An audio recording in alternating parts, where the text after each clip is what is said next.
Hey, mga mahilig sa hayop! Maligayang pagbabalik sa aming channel, kung saan lahat tayo ay tungkol sa paggalugad sa kamangha-manghang mundo ng wildlife.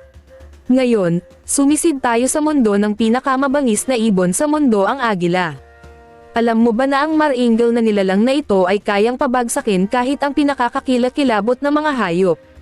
Isipin ang isang agila na lamusong sa isang aso, isang manok, isang ahas, o kahit na isa pang agila.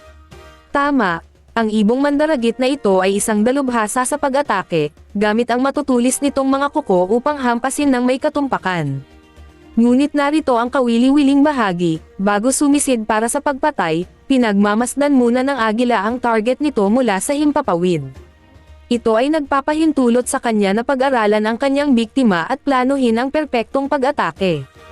Hindi ba hindi ka panipaniwala ang kalikasan? Umaasa kami na nasiyahan ka sa maliit na sulyap na ito sa mundo ng agila. Kung ginawa mo, mangyaring bigyan ang video na ito ng isang thumbs up, at huwag kalimutang mag-subscribe para sa higit pang mga pakikipagsapalaran sa wildlife. Salamat sa panonood, at magkita-kita tayo sa susunod na video.